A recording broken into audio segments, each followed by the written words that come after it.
Halo semuanya, perkenalkan nama aku Marito Tasoid dari program studi Teknik Komputer.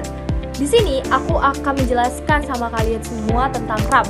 Namun sebelum lanjut ke inti dari RAM itu, aku akan berikan penjelasan dikit mengenai RAM. RAM itu adalah Random Access Memory, yaitu jenis memori jangka pendek atau sementara yang digunakan pada komputer, laptop untuk menyimpan data atau instruksi yang sedang aktif digunakan.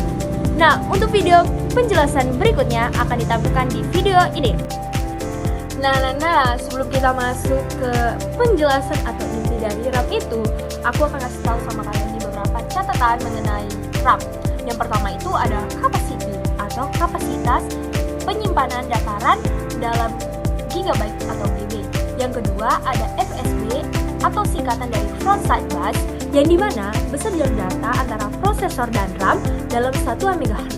Contohnya itu ada PC Pro DDR2 56 MB PC 3200, berarti memiliki FSB 400 MHz atau PC 3200 dibagi 8 byte.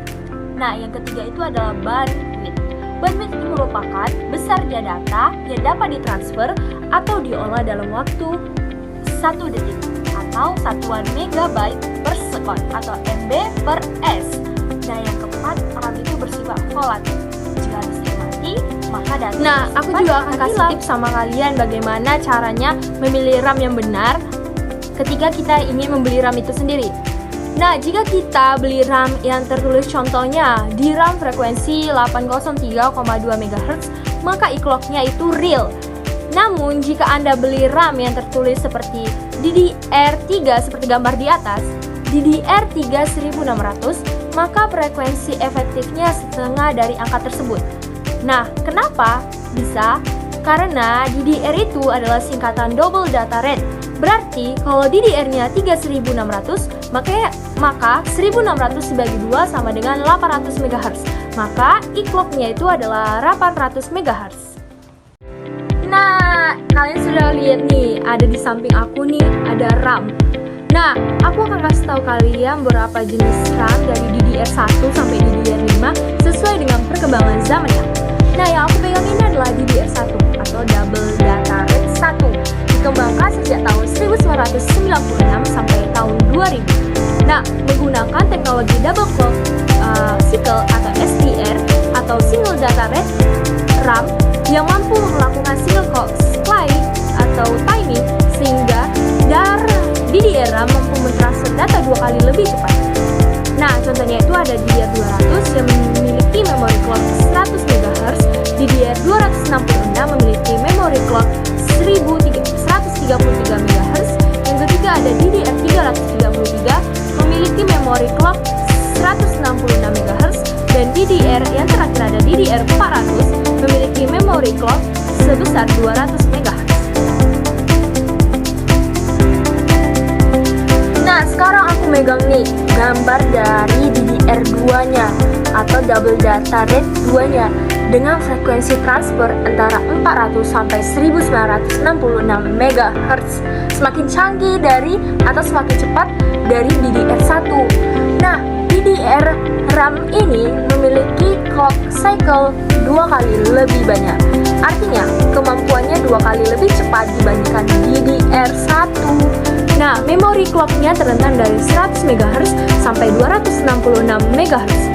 Jenis DDR2 ini memiliki nama standar, contohnya itu seperti DDR2 400, DDR2 533, DDR667, DDR2 800, dan DDR2 1066.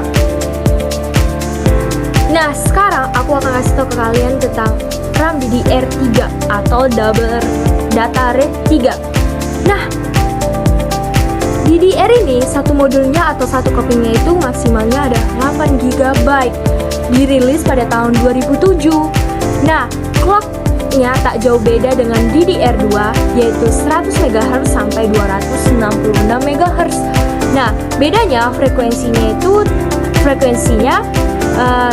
lebih tinggi mencapai 2133 MHz.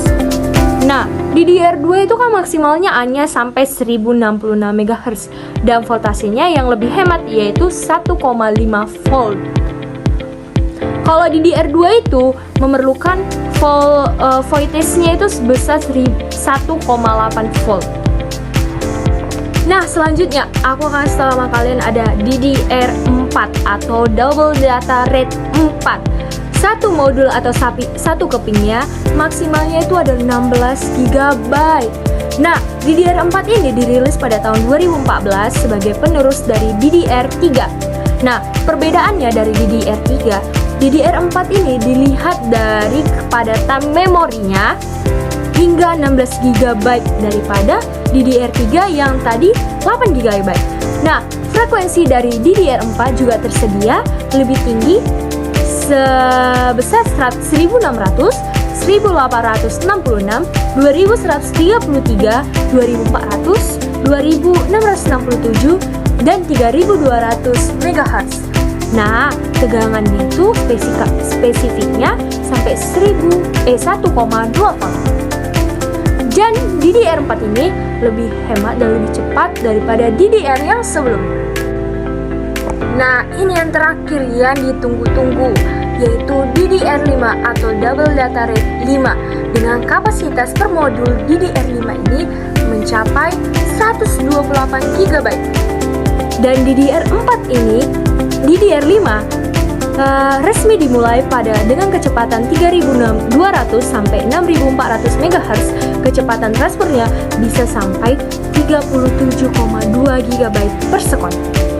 Nah, aplikasi untuk desktop dan survei mulai tahun 2021. Nah, VDI/MM-nya itu sampai dengan 1,1 volt. Dan bisa dikatakan bahwasanya DDR5 ini memiliki kecepatan yang lebih besar dari semuanya.